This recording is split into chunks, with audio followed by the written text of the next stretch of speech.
দাঁড়ান,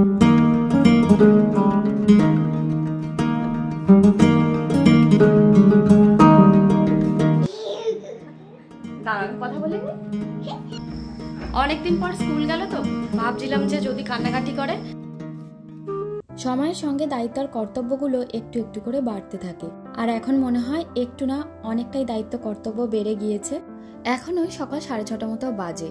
একটা মাস পর মেয়ের আজকে স্কুল খুলবে, তার উপরে আজকে আমার যে হেল্পিং হ্যান্ড আছে, আমার কাজের দিদি আজকে আসবে না, কালকেই উনি বলে দিয়েছেন। কাল রাতে ঘুমাতে যাওয়ার আগে বেশ কিছু কাজ এগিয়ে রেখেছিলাম, আর এখন সকালবেলা উঠে ঘরটা ঝাড় দিয়ে নিয়েছি, তারপরে ঘরটাকে ভালোভাবে মুছে নিচ্ছি। আমি খুব একটা বাকেট ইউজ করি না, যখনই ঘর মুছি মপ দিয়ে বাথরুমে গিয়ে ভালোভাবে মপটাকে ধুয়ে নিই। ওদিকের কাজ তো কমপ্লিট হয়ে গেছে, সকালের কাজ তো অনেকটাই এগিয়ে ফেলেছি, তাই এখন সোফাটাকে ভালোভাবে গুছিয়ে নিচ্ছি। সোফাটা গোছানো হলে সানায়াকে গিয়ে ঘুম থেকে তুলবো। গুড মর্নিং বন্ধুরা, welcome back to my channel. সবাই কেমন আছো বন্ধুরা? আশা করি সবাই খুব ভালো আছো। আজকে প্রায় 1 মাস পর সানায়ের স্কুল খুলছে। গরমের ছুটি তো এবার একটু আগেই পড়ে গেছিলো প্রচণ্ড গরমের জন্য, আর আজকে আবার স্কুল খুলছে, আজকে 10 তারিখ। আজকে না এরকম একটা ফিলিংস হচ্ছে যেন আজকে প্রথম স্কুল যাচ্ছে, অনেকদিন পর স্কুল যাচ্ছে তো। আর অনেকদিন যেহেতু স্কুল ছুটি ছিল, তার জন্য একদম সকাল সকাল ওঠার অভ্যাসটা ওর একটু চলে গেছিলো, তাই আজকে একটু সকালেই তুলে দিয়েছি। আমি প্রথমে উঠেছি, উঠে কিছু কাজ করে নিয়েছি, তারপরে সানায়াকে ঘুম থেকে তুললাম। তা এবার আস্তে আস্তে ওর ব্যাগটা রেডি করব, ওকে খাওয়াবো, তারপরে ওকে স্কুলের জন্য একেবারে রেডি করে আমি রেডি হয়ে ওকে নিয়ে স্কুলে যাব। আজকে গরমের ছুটির পর সানায়া যখন স্কুল যাচ্ছে, আজকে সারাটা দিন কেমন কাটে দেখা যাক।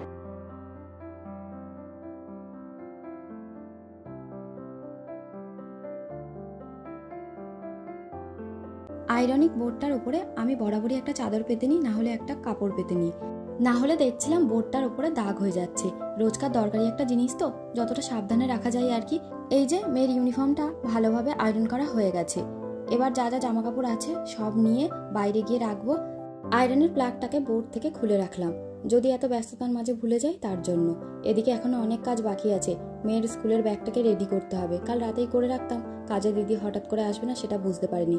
স্কুলের বইগুলোকে ব্যাগের মধ্যে দিয়ে দিলাম, একটা ডাইপার, তার সঙ্গে একটা জামা দিয়ে দিচ্ছি। এটা স্কুল থেকেই বলা আছে, বাচ্চারা কখন জামা কাপড় নোংরা করে ফেলবে তার তো কোনো ঠিক নেই। তার সঙ্গে একটা রুমালও দিয়ে দিলাম। এগুলো তো হলো, এখনো না টিফিনটা রেডি করা হয়নি। টিফিন বক্সটা নিয়ে নিলাম। এখন আর ছোট্ট কন্টেনার দিলে হবে না, কারণ স্কুলের সময়সীমাটা একটু বাড়ানো হয়েছে। প্রথম তো 1 ঘন্টা করে স্কুল ছিল, আজ থেকে স্কুলের বাঁধা ধরা সময় অনুযায়ী স্কুল শুরু হবে আর স্কুল ছুটি হবে। এদিকে সানায়ের পছন্দের সমস্ত টিফিন আমি দিয়ে দিচ্ছি। বাচ্চাদের চকলেট জিনিস খুব একটা দেওয়া উচিত না, কিন্তু আজকে যেহেতু প্রথম স্কুল যাচ্ছে তো, তাই সানায়ের পছন্দের সমস্ত খাবারই দিয়ে দিলাম। প্রথম দিন তো কতটা কি খাওয়া দাওয়া করবে তার তো কোনো ঠিক নেই। কাল থেকে একটু আলাদা আলাদা খাবার দেওয়ার চেষ্টা করব। আমি এদিকে আমার মতো ব্যাগ গোছাচ্ছি, সানায়া কিন্তু ওদিকে খেলাধুলাতে ব্যস্ত আছে। একদিকে ভালোই হয়েছে তাড়াতাড়ি ঘুম থেকে তুলে নিজের মতো একটু খেলাধুলা করে নিক। বোতলে জলটাও ভরা হয়ে গেছে। এদিকের কাজগুলো তো হলো, এখনো কিন্তু সব থেকে বড় কাজ বাকি আছে। তারপরে অনেকটা সময় দিয়ে সানায়াকে খাইয়ে তারপরে এখন ওকে আমি রেডি করছি। ইউনিফর্মটা তো পরানো হয়ে গেছে, আর আজকে না অনেক দিন পর সানায়ার চুল বেঁধে দিলাম। মাঝে তো ওকে আমি ন্যাড়া করে দিয়েছিলাম, তার জন্য চুল বাঁধার কোনো উপায় ছিল না। যাই হোক, সানায়া পুরো রেডি হয়ে গেছে। আমি রেডি হয়ে নিলাম, আর সানায়াকে তো অনেকক্ষণ আগেই রেডি করে খাইয়ে একদম কমপ্লিট করে সব কিছু বসিয়ে রেখেছি। আসলে আমরা দুজন টোটোর জন্য ওয়েট করছি, টোটো আসবে, আসলে আমরা বেরিয়ে যাব। ওদিকে টোটো কাকু এসে নিচে হর্ন মারছে, তাই সানায়াকে আইডি কার্ডটা পরিয়ে দিচ্ছি। ব্যাগটাকে এবার ওর কাঁধে দিয়ে দেবো, তারপরে চলে যাব নিচে। আজকে প্রথম স্কুল যাচ্ছে তো ওর খুব শখ হয়েছে যে ব্যাগটাকে কাঁধে নেবে, কিন্তু তারপরেও আমি ব্যাগটা হাতে নিয়ে নিলাম। ওয়াটার বোতলটাও আমি হাতে নিয়ে নিয়েছি, কারণ সিঁড়ি থেকে নামতে ওর অসুবিধা হতো। এখন ওই 9:30 মতো বাজে, বাইরে কিন্তু প্রচন্ড রোদ আর গরম। তারপরে আমরা দুজন বেরিয়ে পড়লাম স্কুলের জন্য। স্কুল একদমই কাছে, এই কিছুক্ষণ লাগবে পৌঁছে যাব।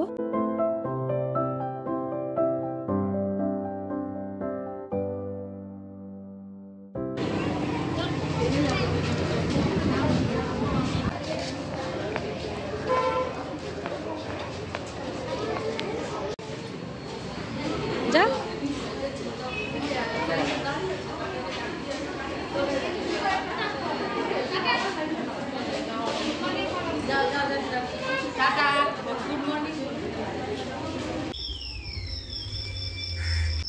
মেয়েকে স্কুলে দিয়ে আসলাম, আজকে 12:30টায় ছুটি হবে। অনেকদিন পর স্কুল গেল তো ভাবছিলাম যে যদি কান্নাকাটি করে। ওর প্রথম দিন স্কুল যখন গেছিলো তখনও কান্নাকাটি করেনি, আজকেও করেনি। তো যাই হোক, দেখা যাক, স্কুল থেকে ফিরুক, আনতে যাব আবার যখন, তোমাদের সঙ্গে সবটা শেয়ার করব। এই যে কয়েকটা ঘন্টা আমার হাতে আছে, এই টাইমের মধ্যে সমস্ত রান্নাবান্না থেকে শুরু করে সব কাজ আমাকে কমপ্লিট করে তারপরে আবার আনতে যেতে হবে। আজকে ডিমের ঝোল বানাবো। ডিমের ট্রেটাকে নামিয়ে তাই ডিমগুলো এক একে হাঁড়িতে নিয়ে নিচ্ছি। একটু নুন দিয়ে দিলাম, তাহলে ডিমগুলো ফাটবে না। ভাতের হাঁড়িটা গ্যাসের মধ্যে বসিয়ে দিলাম, আর আরেকদিকে বসিয়ে দেবো ডিমগুলোকে। ডিমগুলো আস্তে আস্তে সিদ্ধ হোক আর ভাতটাও হয়ে যাবে তার মাঝে। ছাদে প্রচণ্ড রোদ, একেবারে তাকানো যাচ্ছে না। জামা কাপড়গুলো ওয়াশিং মেশিনে দেওয়া ছিল, সব জামা কাপড় ধোয়া হয়ে গেছে। এবার তো এগুলোকে মেলতে হবে, কিন্তু আমি চেষ্টা করছিলাম সকাল সকাল মেলার, সেটা আর হয়ে ওঠেনি। সকাল থেকে একের পর এক কাজ করতে করতে হাতে একটুও সময় পাইনি যে কাপড়গুলো এসে ছাদে দিয়ে যাব। যদি একটু সকাল সকাল দিয়ে যেতাম তাহলে এই প্রচণ্ড রোদের মধ্যে আর জামা কাপড়টা মেলতে হতো না। ছাদে বেশ ভালো হাওয়া বয়ে যাচ্ছে, কিন্তু তাও এই যে প্রচণ্ড রোদের তাপ, এই রোদের তাপের কাছে সবকিছুই হার মেনে যাচ্ছে। কি জানি কবে যে আবার স্বস্তির বৃষ্টি নামবে তার কোনো ঠিক নেই। এই গরমে না একেবারেই পারা যাচ্ছে না। সমস্ত জামাকাপড় প্রায় আমার মেলা হয়ে গেছে, এবার তাড়াতাড়ি নিচে যেতে হবে। দেখি রান্নাঘরের কি অবস্থা, কিছু খাওয়া দাওয়াও করতে হবে। আজকে তো সকাল থেকে প্রায় যুদ্ধ চলছে, এখন একটু শান্তিতে বসার সময় পেলাম। সকালে উঠে সমস্ত কাজ তাড়াহুড়ো করে কমপ্লিট করার চেষ্টা করছিলাম। সানার প্রথম দিন স্কুল তো ভাবছিলাম এতগুলো কাজ একসঙ্গে করে সময়ের মধ্যে স্কুলে পৌঁছাতে পারবো কিনা ওকে নিয়ে। তারপরে সবটা সামলে নিয়েছি, ওকে স্কুলে ছেড়ে আবার এসে কিছু কাজ ছিল সেই কাজগুলো করে নিয়ে এখন একটু বসার সময় পেলাম। এক গ্লাস ছাতু শরবত করে নিয়েছি। এত গরমের মধ্যে একদমই কিছু খেতে ইচ্ছা করছে না, সেই সকালবেলা চা আর বিস্কিট খেয়েছিলাম। তো যাই হোক, এখন নিজের মতো একটু সময় কাটাই, আর তারপরে আবার তাড়াহুড়ো করে রান্নাটা কমপ্লিট করে নিতে হবে, নিয়ে আবার যেতে হবে মেয়েকে আনতে। আর যেহেতু আমি ভয়েস দিচ্ছি তো আশেপাশে একটু আওয়াজ আসবেই, তো সেগুলো তোমরা ইগনোর করো।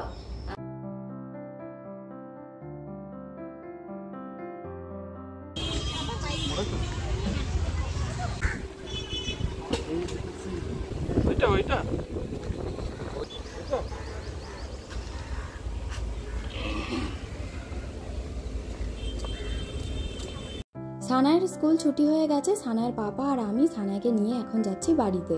সানায় তো স্কুলে যাওয়ার সময় হাসি মুখে স্কুলে ঢোকে, আবার বাড়িতে ফেরার সময়ও যে হাসি মুখে ফেরে সেটাই আমার কাছে অনেক।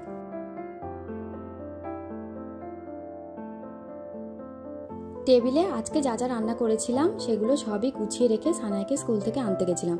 সানায়কে না এখন খাওয়াতে বসাবো, তার আগে ভাবলাম তোমাদেরকে একবার দেখিয়ে দিই আজকে কি রান্না করেছি। প্রথমেই আছে এখানে ডাল। ডালটা একদমই সাদামাটা করে বানানো, আমরাও খাবো, সানায়াও খাবে। ডালের সঙ্গে আছে বেগুন ভাজা। বেগুন ভাজাটা সানায়া একদমই খায় না, আমরাই খাবো। যাই হোক, এর সঙ্গে আর যা যা রান্না করেছি সেগুলো চলো তোমাদেরকে দেখাই। এদিকে আছে ডিমের ঝোল। ডিমের ঝোল আমি প্রায় সময় বানিয়ে থাকি, আমার তো খুবই প্রিয়, সানায়ের পাপারও বেশ ভালো লাগে। আর এদিকে আছে আমের চাটনি। আমের চাটনিটা আজকে একটু অন্যরকমভাবে বানিয়েছি, যদি সময় পাই পরে তোমাদের সঙ্গে রেসিপিটা শেয়ার করব। যাই হোক, সবকিছু এখানে সাজিয়ে গুছিয়ে রাখা আছে। আগে সানায়কে খাওয়াবো, তারপরে আমি আর সানায়ের পাপা একসঙ্গে দুজনে লাঞ্চ করব। সানায়ের ভাতটা আমি প্রেসার কুকারেই করি, না হলে ও একদমই খেতে চায় না। এর মধ্যে আছে পেঁপে সিদ্ধ, বিনস সিদ্ধ, আলু সিদ্ধ, ডিম সিদ্ধ আর আছে ডাল। এখন 6টা মতো বাজে। ঘুম থেকে উঠে দৌড়ে গিয়েছিলাম ছাদে, ছাদ থেকে সমস্ত কাপড় আমি তুলে নিয়ে আসলাম।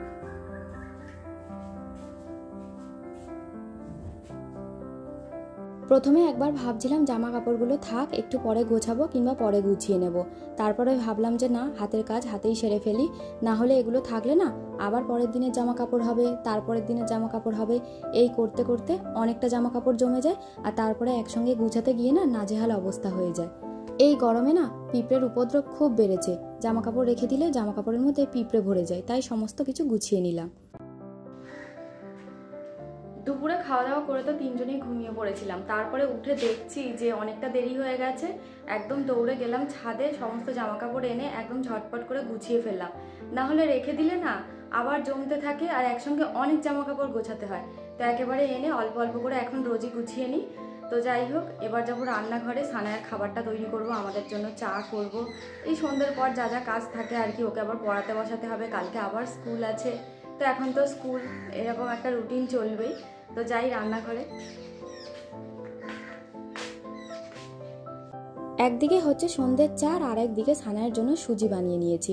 অনেক বাচ্চারাই সকালের দিকে সুজি খেয়ে থাকে, সানায়া আবার সকালবেলা সুজি দিলে একদমই খেতে চায় না, তার জন্য সন্ধ্যেবেলা করে সুজি দিয়ে থাকি।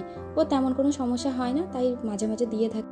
সানায়ের খাবারের পাশাপাশি 2 কাপ চাও বসিয়ে দিয়েছিলাম। চাটা তো হয়ে গেছে, তাই চাটাকে এবার বেড়ে নিচ্ছি। এই প্রচণ্ড গরমে এখন লিকার চাই ভরসা। দুধ চা খেতে ইচ্ছে হলো, নিজেকে বোঝাচ্ছি এই গরমের মধ্যে শরীর খারাপ করে আর লাভ নেই। যাই হোক, চাটা তো নেওয়া হয়ে গেছে, একটু বিস্কিট নিয়ে নিচ্ছি। তার সঙ্গে মুখরোচক কিছু না হলে না ঠিক চাটা জমে না, তাই একটু ঝুড়ি ভাজা নিয়ে নিলাম, তার সঙ্গে চানাচুর নিয়ে নিচ্ছি। সন্ধ্যের চায়ের পর্ব সেরে রাতের ডিনার সেরে সানায়ার পাপা এখন চলে যাচ্ছে নাইট ডিউটিতে। কাল সকালবেলা আবার ফিরবে অফিস থেকে। আর সানায়ার পাপা অফিসে যাওয়ার সময় সানায়ার নানা রকম গল্প থাকে, কত কিছু যে বলার থাকে তার কোনো ঠিক থাকে না, সেই সবই বলছে। তো যাই হোক, ও দেরি হয়ে যাচ্ছে, ও বেরিয়ে পড়ছে। এবার আমি দরজাটাকে ভালোভাবে বন্ধ করে দেব, তারপরে দুজন চলে যাব রুম। দাঁড়ান, কথা বলিনি। বন্ধুরা, এখন তো অনেকটা রাত হয়ে গেছে, সানায়ার পাপা নাইট ডিউটি চলছে, ও চলে গেছে অফিসে। সানায়াকে এবার ঘুম পাড়িয়ে দেবো, কাল সকাল সকাল আবার স্কুল নিয়ে যেতে হবে। কথা বলি মাম্মা। তাহলে বন্ধুরা, আজকে সারাদিন যা যা করলাম তোমাদের সঙ্গে যতটা পারলাম শেয়ার করলাম। আর বন্ধুরা, আজকের ভিডিওতে যদি তোমাদের কিছু ভালো লেগে থাকে প্লিজ একটা লাইক করো, কমেন্ট করে জানিও। পারলে আমার ভিডিওগুলো তোমরা শেয়ার করো, ফেসবুক পেজটাকে তোমরা ফলো করে দিও, ইউটিউব চ্যানেলটা সাবস্ক্রাইব করে দিও। আবার দেখা হবে বন্ধুরা একটা নতুন দিনে নতুন ব্লগে। গুড নাইট বন্ধুরা। মাম্মা গুড নাইট বলো।